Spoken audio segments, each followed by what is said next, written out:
Olá pessoal, tudo bem?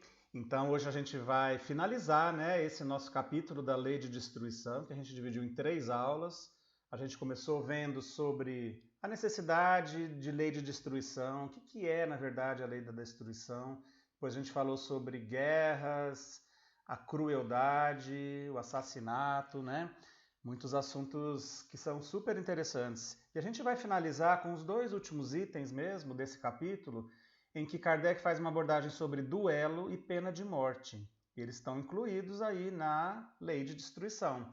Duelo é uma coisa que parece tão longe da gente, né?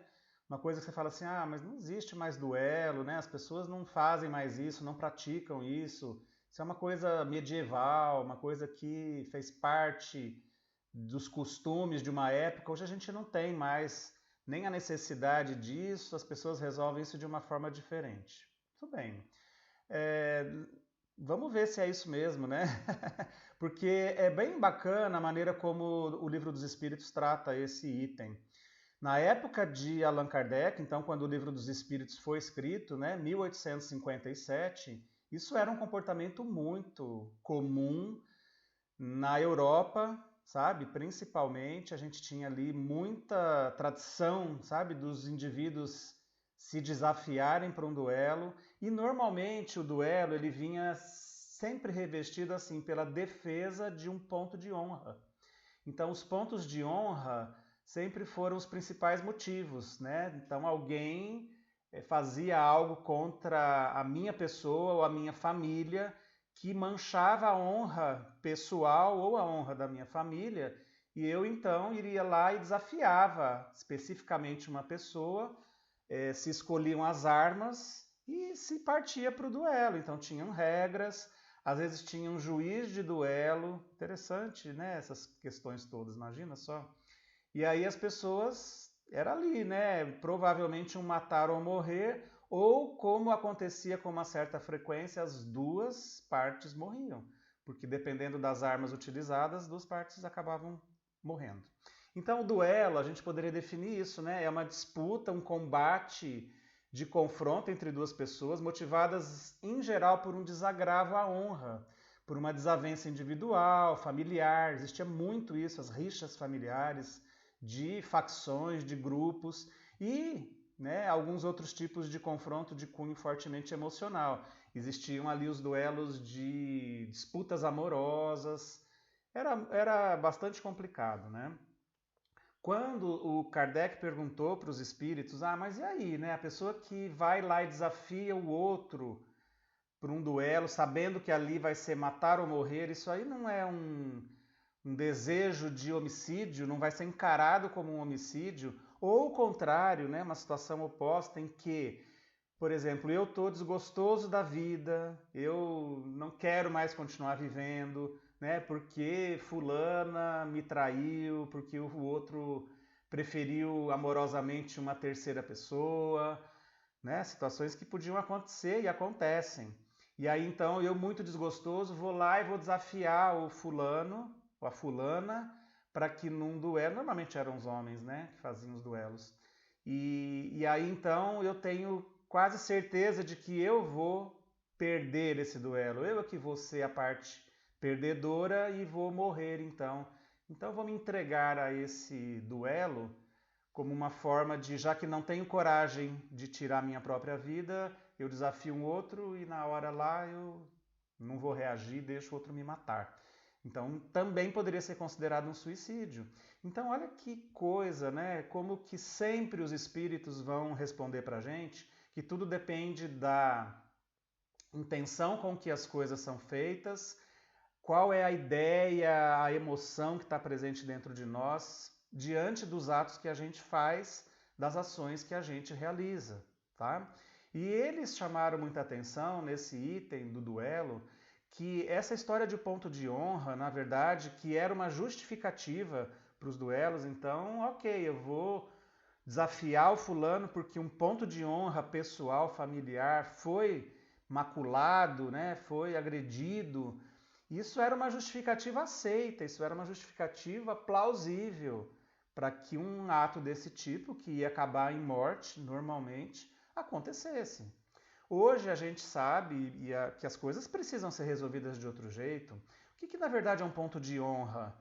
Né? Os espíritos alertaram Kardec, está dizendo lá na questão 759. Eles disseram assim: olha, normalmente é mais orgulho ferido e vaidade do que verdadeiramente, sabe, algo que precisa ser defendido dessa forma. Você pode resolver as questões se algum desagravo aconteceu, se realmente uma coisa grave, né, em relação ao seu nome, à sua figura, à sua família, a gente tem outros meios de resolver, obviamente. Então hoje a legislação humana, inclusive, nos trouxe esses argumentos e esses instrumentos de você resolver todas essas coisas sem partir para tirar a vida de alguém ou ter a sua própria vida tirada, né? Então uma coisa que ficou lá meio que no passado, mas, né, observe se hoje em dia a gente ainda não tem, se não duelos em que a vida física vai ser tirada, duelos verbais, duelos de facções, não é? Duelos de grupos, uns contra os outros nesses desafios, em que o desejo último talvez seja realmente aniquilar a outra parte rival. Então, talvez as coisas sejam travestidas de uma forma mais fina, né? De uma forma mais moderna, mas às vezes a gente ainda tem essas questões.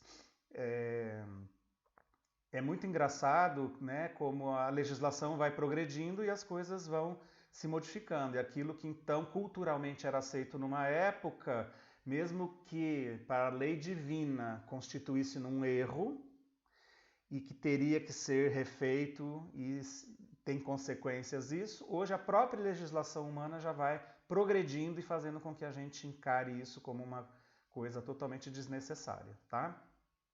Vamos falar um pouquinho mais de pena de morte, porque esse tema, ele apesar de também ter evoluído bastante em relação ao que a gente tinha no passado da humanidade, ainda hoje a gente tem umas discussões, né, bem críticas a respeito de será que a pena de morte é realmente um instrumento válido para tirar da sociedade indivíduos extremamente perigosos, indivíduos extremamente irrecuperáveis, indivíduos que fizeram crimes hediondos e que, né, continuar com eles soltos ou encarcerados seria uma perda de tempo, um desperdício de recursos, porque esse indivíduo não vai mudar e vai ser exemplo para outros que queiram fazer coisas semelhantes. Então essa é uma discussão bastante, né, presente ainda hoje. Na época de Allan Kardec tinha essa discussão, porque foi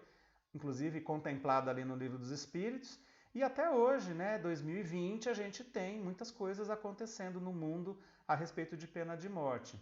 A gente tem vários tipos de execução de penas de morte que são oficialmente aceitas e praticadas em muitos lugares do mundo. A gente tem aí os principais métodos, né, tipo enforcamento, decapitação, fuzilamento, mas a gente tem uns que são horríveis, né? A gente vai ver rapidinho, mas a gente tem alguns instrumentos mais sofisticados, sabe, de pena de morte, né? Aqui, esse slide está mostrando ali, né, uma pena de morte, dados de 2014, onde a gente vê assim um aumento no número dessas condenações. Então, só para vocês terem uma ideia, nem é uma referência tão atualizada, né, de 2014 para cá, mas em 2014, 2.500 pessoas praticamente foram executadas no mundo na estatística de pena de morte. Aqui um mapa mundial mostrando onde ainda em muitos países que estão em vermelho, né, a gente tem a legenda ali das bolinhas coloridas, em vermelho a pena de morte é legalizada.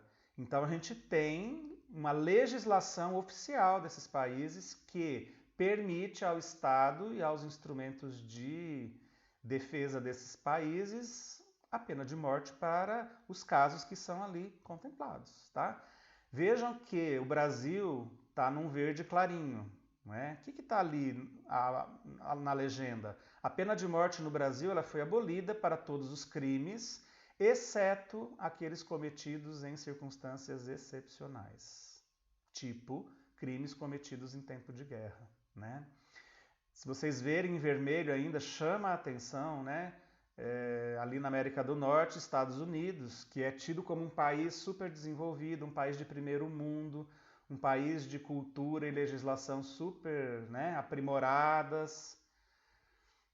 Ali existe pena de morte. Então vocês vejam que não é unicamente uma questão de evolução tecnológica e de economia desenvolvida, né?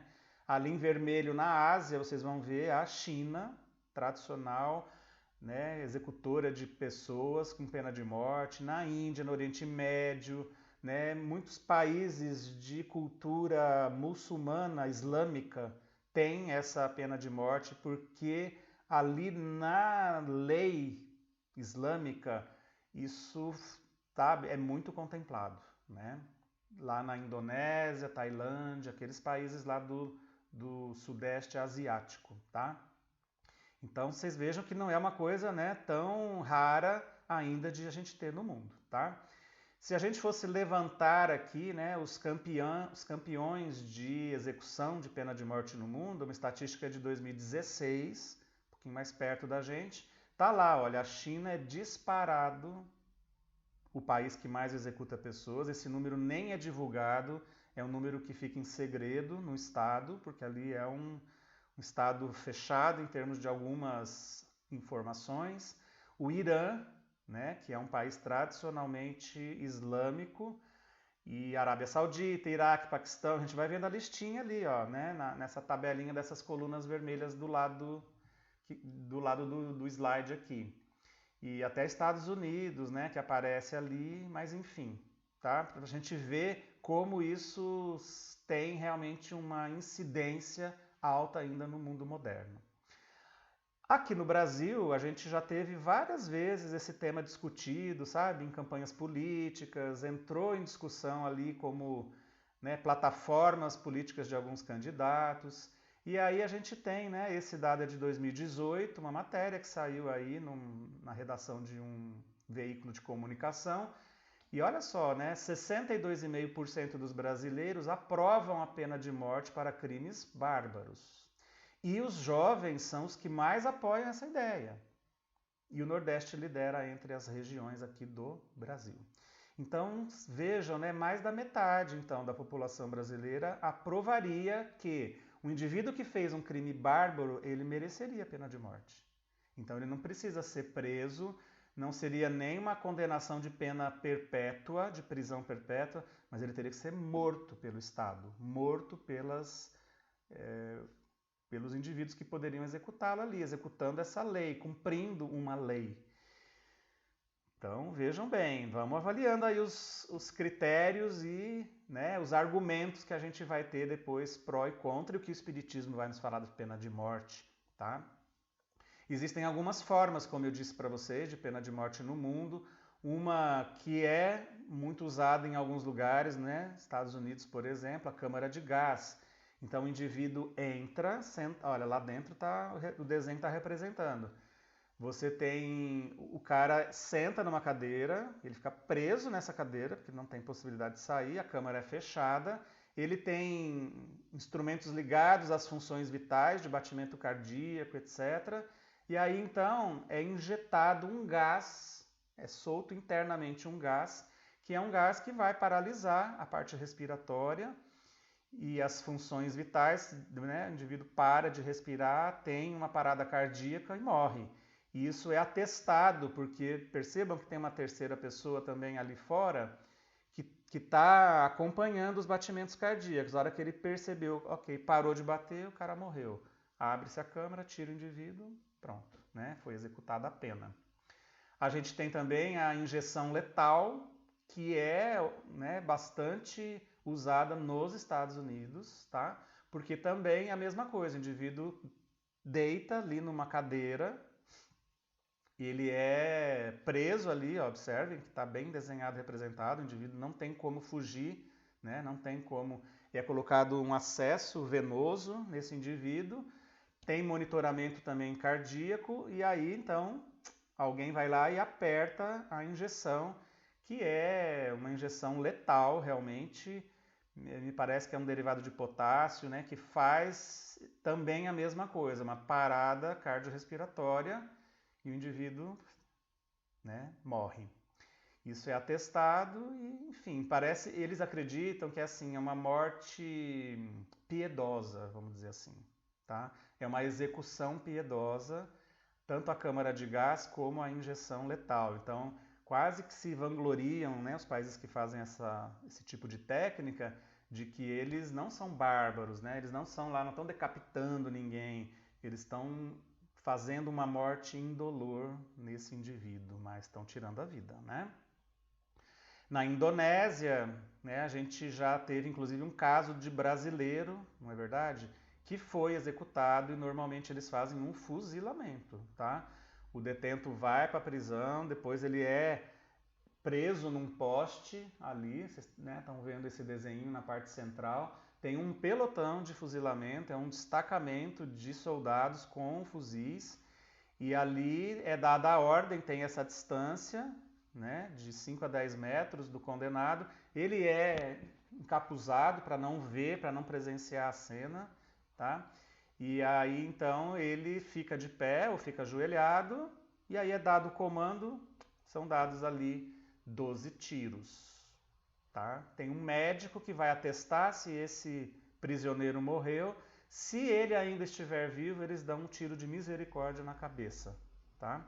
E aí, normalmente essa pena lá na Indonésia é feita para indivíduos que traficam drogas, né? Então a gente teve o caso de um brasileiro, relativamente recente aí, viu? Acho que tem uma coisa de uns 2, 3 anos no máximo.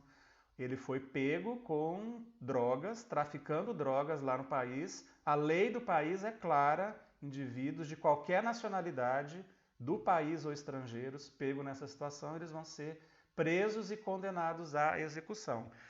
Aqui, todo o Ministério de Relações Exteriores tentou fazer, né, uma série de procedimentos para tentar amenizar o julgamento, para transformar isso numa prisão perpétua que fosse, mas que não fosse executado, mas não teve acordo não, o indivíduo foi executado, tá? E lá é assim, pegou com tráfico de drogas. E incrível, né, que mesmo com muitos casos sendo noticiados e execução acontece, os indivíduos são mortos mesmo, não diminui o número de tráfico de drogas lá na Indonésia. Então, até esse argumento, né, de que se a gente tiver uma pena de morte e fizer uma execução, isso vai ser um exemplo para que outras pessoas não repitam esse delito, parece que não é um argumento assim que a gente poderia apostar tanto nele. Pode ser que diminua? Ok, pode ser que diminua, mas não é isso que faz com que essa ação, essa atividade deixe de existir naquele país, por exemplo, né? Então, será que essa é a solução para o tráfico de drogas num país? Executar aqueles que fazem o tráfego? Ou é, né, investir de uma forma diferente nas causas que fazem os indivíduos consumirem a droga, que fazem, né, com que essa corrente econômica da droga aconteça, e as coisas são mais complexas, né? Aqui é uma cena super famosa da história, né, que foi a morte de Sócrates. Vocês lembram desse episódio? Sócrates foi um famoso filósofo grego, um grande filósofo, né, um dos grandes nomes, uma figura que foi inclusive muito destacada pelo Espírito Emmanuel no livro A Caminho da Luz. Tá? Se a gente lê lá O Caminho da Luz, o Emmanuel traça toda uma história, né, da evolução da humanidade, desde a criação do planeta Terra até os dias atuais. É uma coisa maravilhosa esse livro. E ele fala, então, por exemplo, quando fala da cultura grega, dos romanos, né, das culturas antigas, ele fala da figura de Sócrates e fala de uma forma assim muito destacada, porque ele diz assim, em muitos momentos, a própria vida de Sócrates teve semelhança com alguns episódios da própria vida de Jesus, né? Então, por que o Sócrates foi condenado à morte? Porque ele foi condenado à morte. Né? Qual foi a pena do Sócrates? Ele tinha que tomar uma bebida que se chamava cicuta. Então, aqui está a cena dele, né? Pegando a taça para tomar, e os seus seguidores, discípulos, todos muito tristes, né, muito penalizados aí com essa cena, e o Sócrates, né, com a mão erguida, dizendo, olha, né, lá em cima tem a justiça daqui a gente não pode contar sempre. E a pena do Sócrates foi essa. Por que ele foi condenado? Porque ele pregava a liberdade de pensamento, para os jovens principalmente, não é? E isso foi algo muito mal visto pelas autoridades gregas da época, que tinham suas leis, que tinham, né, que todo mundo tinha que obedecer, e o Sócrates, sabe, abria a cabeça da juventude. Então ele foi acusado disso, né, de um comportamento contra as regras do país, contra as regras sociais, como se fosse uma traição, sabe, uma rebeldia, incitação dos jovens à rebeldia e tudo mais. Quando na verdade ele queria que as pessoas pensassem livremente, né, achassem as respostas dentro delas mesmas. Esse era um método socrático de ensino, né? Quem é da educação sabe muito melhor que eu. Ele usava uma técnica chamada maiêutica, que era exatamente isso, né? Quando a pessoa dizia assim, Sócrates, o que é a vida? Fazia uma pergunta para o Sócrates, e o Sócrates devolvia a pergunta. Ele dizia assim, o que você acha que é a vida? Como você acha que a vida é? Então ele queria, na verdade, que a pessoa descobrisse as respostas que estavam já dentro delas mesmas, né? Então, muito bacana, mas ele foi condenado, tomou a cicuta, foi uma pena de morte, né? Morreu por asfixia, porque a cicuta era um extrato de uma planta venenosa, de uma planta com ação mortal no ser humano, também tinha uma paralisia respiratória, cicuta virosa, tá? É uma planta bem venenosa. Então, tá aí mais uma vez a pena de morte. Aqui a gente tem uma cena, né, das crucificações que infelizmente eram tão comuns na época de Jesus, naquela época, quando a gente viu Jesus sendo crucificado, né, foi uma pena de morte. Jesus foi um cara que sofreu a pena de morte pela crucificação. Mas a crucificação, infelizmente, era um ato bastante comum na legislação romana, inclusive.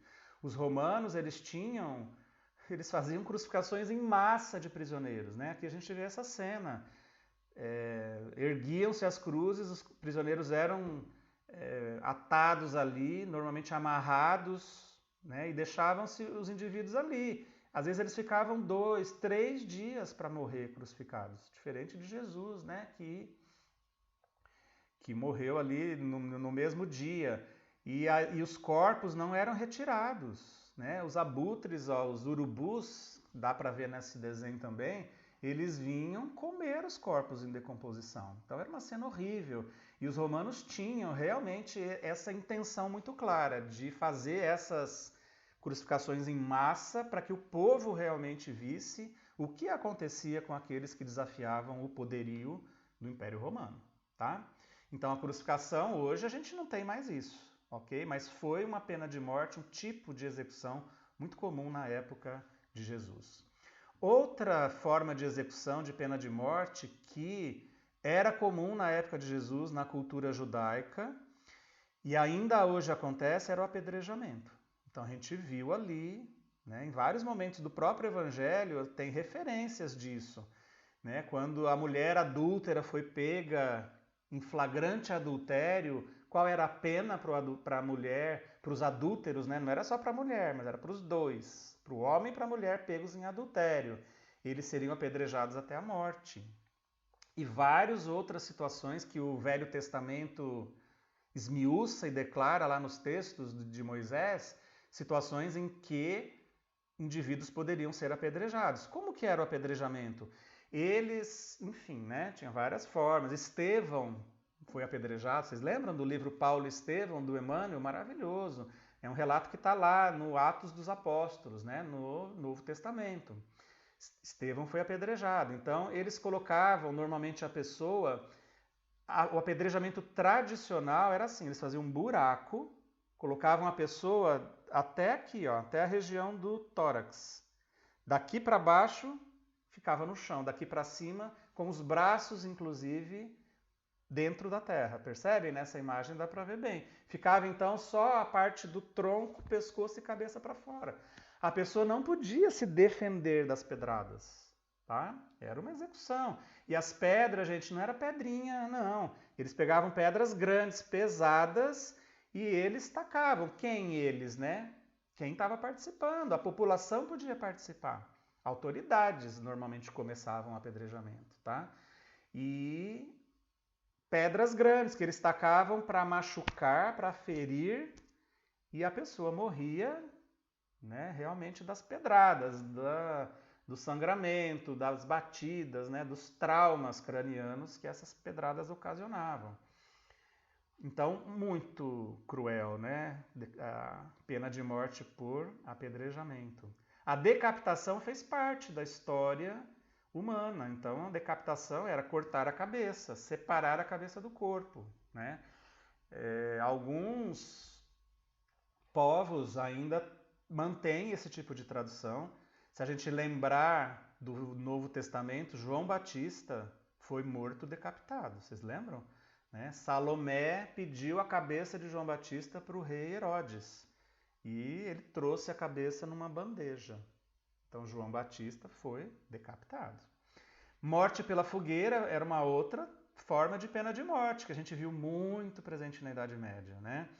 E muito ligada a aspectos religiosos, não é verdade? Então, na Inquisição, que a gente teve, promovida pela Igreja Católica, eles acreditavam assim, que piedosamente eles iam impor uma pena de morte pela fogueira àqueles indivíduos que eram considerados hereges. Então, que nessa morte, através do fogo, o fogo faria uma purificação. E esses indivíduos seriam libertados da possessão demoníaca que eles tinham, né? As bruxas, os hereges. Mas, gente, isso era muito cruel, né? A morte pela fogueira, muito cruel. Vocês vão lembrar o episódio de Joana d'Arc, não é verdade? Que foi morta porque ela afirmava que ouvia vozes que a conduziam, que a comandavam nas lutas, porque ela se tornou uma comandante mulher, olha isso na Idade Média, do exército francês para libertar a França, né, na guerra contra a Inglaterra. Então, Joana d'Arc, só que ela dizia que ela ouvia as vozes, ela ouvia os comandos, os espíritos ditavam para ela, né, assim, instruções de como ela poderia levar aquele exército melhor. E isso foi um escândalo, né? A igreja não aceitava. Imagina, alguém escutar vozes de pessoas mortas, de espíritos, obviamente que isso era demoníaco, né? Era uma possessão. E ela morreu condenada na fogueira, tá? A gente tem uma tradição de informação muito, né, comum dentro do espiritismo de que Joana d'Arc teria sido a reencarnação de Judas Iscariotes, o discípulo que traiu Jesus. E que em muitos momentos tem um livro falando sobre isso, inclusive. E que ela, então, nesse episódio, né, de desencarnar com essa morte na fogueira, teria sido, então, a redenção realmente desse espírito de Judas Iscariotes. A gente teve a guilhotina, né? Vocês lembram? Guilhotina na Revolução Francesa. Foi um instrumento muito usado, milhares de pessoas morreram guilhotinadas. Tá? Que era a separação, uma decepação, porque a decapitação era uma forma semelhante, mas era feita com espada, com machado. A guilhotina não, foi inventada, olha, tem uma lâmina ali que era solta e né, batia com força ali no pescoço. Realmente era instantânea, uma morte instantânea, uma separação instantânea da cabeça do corpo. Tinha roda de tortura, vocês lembram disso? Olha só. Horrível, né? Eles amarravam a pessoa numa roda e eles iam mexendo na intensidade, os braços iam se deslocando do corpo e as pernas do corpo. A pessoa morria por, sabe, destroçando o corpo, né? Separava os braços do tronco, as pernas do quadril, uma coisa horrível, né? Tinha até a morte por elefante, vocês conheciam essa? Então lá na Índia, né, lá naquela região onde esses animais eram muito comuns, a morte por elefante era essa. A pessoa, olha bem a cena, a pessoa como se fosse uma guilhotina, né, uma decapitação, colocava a cabeça da pessoa em cima de um tronco, de um negócio de madeira, enfim, e punha a pata do elefante em cima da cabeça e o elefante transferia o peso, tinha alguém lá em cima comandando isso e a cabeça era esmagada. Era morte por elefante. Uau! Né? Então vocês vejam que quando a gente diz assim, ainda bem que a evolução existe, né? Porque a gente era muito cruel, pessoal, lá atrás. A gente tinha métodos de execução, de violência, de crueldade muito acentuados. Então hoje, apesar da crueldade existir no nosso mundo, da gente ter ainda pena de morte e tudo mais, ok, mas tudo está progredindo. E a gente acredita que isso aos poucos vai realmente, à medida em que a gente vai evoluindo, isso vai desaparecer, tá? Algumas pessoas argumentam a favor da pena de morte, né? Argumentos do tipo assim, mas tem crimes tão hediondos que só a morte vai resolver. A sociedade não deve trabalhar para sustentar facínoras. Só a pena de morte tem valor para coibir a brutalidade. Então esse seria um argumento que algumas pessoas usam, né? Então, será que realmente esse é um argumento válido? Né? Será que esses crimes hediondos, então, a gente cometendo um outro crime hediondo, um assassinato legal que fosse, que esteja dentro da legislação humana, mas é um assassinato, então uma coisa vai justificar a outra? E será que a pena de morte vai coibir a brutalidade desse crime hediondo? Então, é aquilo que a gente falou do tráfico de drogas lá na Indonésia. Não diminui por causa disso. Mesmo as pessoas sabendo, elas correm riscos. São riscos que as pessoas acabam correndo. Muitas são mortas, mas o tráfico não diminui. A pena de morte inibe os futuros criminosos a cometerem crimes, né? É isso que a gente estava falando. E elimina-se os indivíduos indesejáveis à sociedade. Ok, a gente elimina o indivíduo da sociedade carnal, da sociedade terrena, mas esse espírito deixou de existir com a visão que a gente tem do espiritismo? Será que como esse espírito vai estar no mundo espiritual?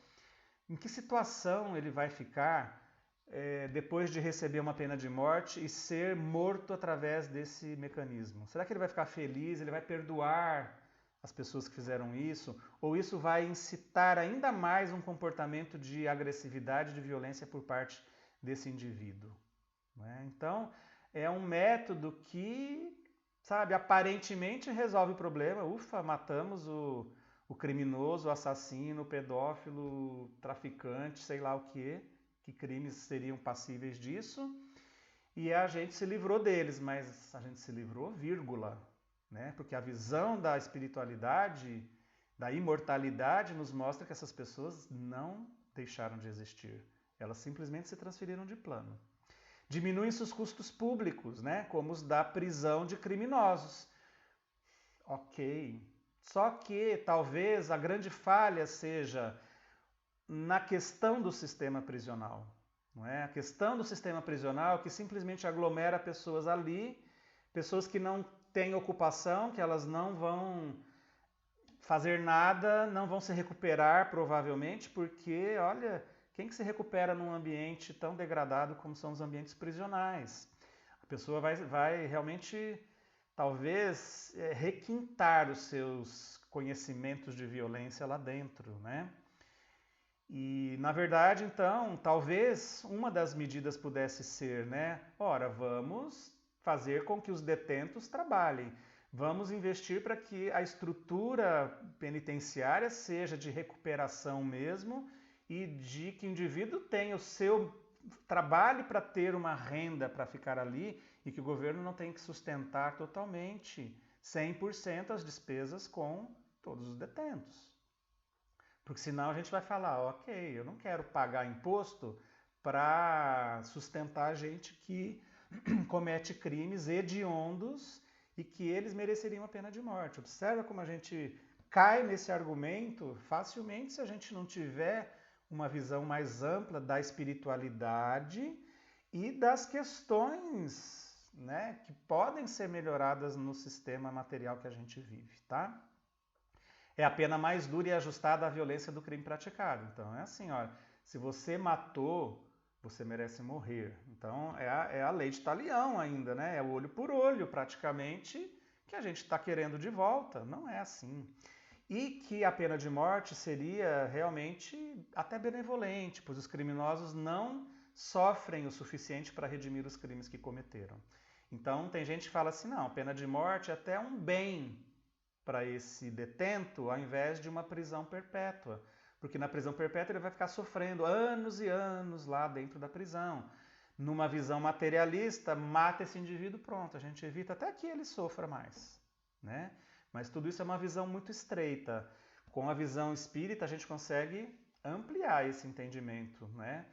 E aí a gente tem muitos argumentos, tá? Contrários, inclusive, à pena capital, não é? Aqui em preto, olha, nessa parte de cima, a pena de morte é incompatível com o Estado de Direito, que prevê o direito à vida. Então, a própria legislação material das sociedades onde a gente vive defendem a vida. Acima de tudo, a vida é um direito que o Estado não tem como dispor disso, tá? Acima, independente se o indivíduo é assassino, criminoso ou não, o direito à vida é de todos, né? E aí, quando você dá uma pena capital, não tem como você corrigir essa pena. Porque às vezes sentenças que são realizadas injustamente, indivíduos que ficam presos injustamente, isso pode ser corrigido, né? Tudo bem que é uma injustiça e tal, mas há a possibilidade de reversão numa pena desse tipo, ela é irreversível. Você mata o indivíduo, não tem como voltar atrás, não é? O Estado ali do outro lado assume o direito de executar seus cidadãos e não investe na sua reinserção social. Então é isso, né? É mais fácil matar esses indivíduos do que reeducá-los, do que reinvestir numa inserção social depois, tá? A pena de morte expõe a incapacidade do sistema penitenciário de recuperar infratores. Então, é evidente, a gente infelizmente vive como regra geral essa realidade. Existem muitos trabalhos exemplares dentro do sistema prisional, de tentativas bem-sucedidas, inclusive, de fazer essa recuperação e reinserção dos infratores. E esse é o caminho, né, pessoal? Mas isso tem que ser muito bem trabalhado e desenvolvido ainda, tá? E por último, um argumento contrário, que a pena de morte não reduz os índices de criminalidade e violência, apenas retirando o indivíduo da sociedade, que é algo que a gente já comentou rapidamente aqui. Então, aqui no Brasil, né, só para a gente se localizar em termos de pena de morte, o fim formal da pena de morte ocorreu com a Constituição de 1891. Olha só, né? Então já faz um tempinho. Na Constituição Federal, que é a atual, de 1988, a pena de morte é abolida para todos os crimes não militares, tá? A única exceção é em caso de guerra declarada do país a um outro. O Brasil foi oficialmente o segundo país da América Latina a abolir a pena de morte para crimes comuns. Então a gente não tem na nossa legislação a pena de morte aqui, tá? E aí, né, esse argumento, essa discussão que a gente ainda pode fazer, né? Que realmente Kardec perguntou para os espíritos, está lá, questão 761. A pergunta é assim: o homem não usa o direito de preservar sua vida quando suprime da sociedade um membro perigoso? Então, a pergunta está querendo dizer assim, bom, é lei de destruição que a gente está estudando, não é? Se esse indivíduo é um perigo para a sociedade, um perigo para a vida de outras pessoas, eu não teria o direito de destruí-lo, de usar a lei de destruição para suprimir esse indivíduo perigoso da sociedade, matando ele? E os espíritos responderam assim: há outros meios de se preservar do perigo, senão o de matar. Aliás, é preciso abrir ao criminoso a porta do arrependimento e não fechá-la. Então olha como os espíritos já abriram esse raciocínio de que tem muitas formas de você corrigir os erros, né? E estabelecer legislações que consigam coibir a violência sem que você precise matar os agressores e os cometedores de crimes, tá? A gente precisa estabelecer regras de como fazer isso, né? E mesmo aqueles indivíduos que são presos, então, ao invés de você matá-los achando que você está solucionando isso, você tem que criar mecanismos para reajustamento e reintegração desse indivíduo. É um desafio grande? Gigante, pessoal. Gigante. A gente não está dizendo que é fácil, né? Nem os espíritos falaram. mas esse é o caminho de progresso que a gente precisa trilhar, tá? E não perpetuar um assassinato legal através de uma legislação.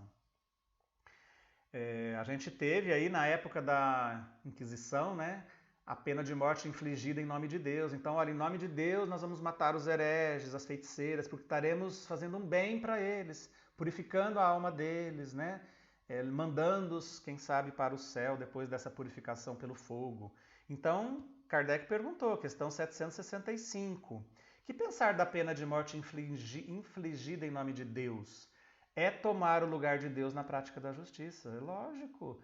Quem de nós é que sabe avaliar se esse indivíduo está cometendo um crime só porque ele pensa diferente, religiosamente, da gente? Os que agem assim mostram o quanto estão longe de compreender Deus. E estavam. Os inquisidores, eles tinham muitos interesses econômicos. A gente sabe disso, não é? Interesses em se apropriar daquelas posses e propriedades de indivíduos que eram delatados como hereges, porque as propriedades, porque eram indivíduos ricos, as propriedades ficavam para a igreja. Então, muito triste essa história, né? Muito triste, tá?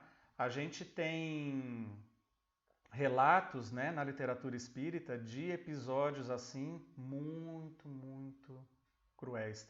Tem um livro da Ivone Pereira, muito legal, chamado Dramas da Obsessão. Ali conta uma história, sabe, de perseguição da Inquisição contra judeus na Espanha, ou Portugal, não me lembro bem, um dos dois países, né?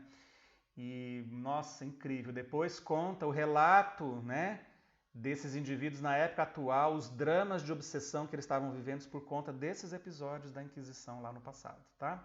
Então, a pena de morte é um crime, continua a resposta dos espíritos, quando ela é aplicada em nome de Deus.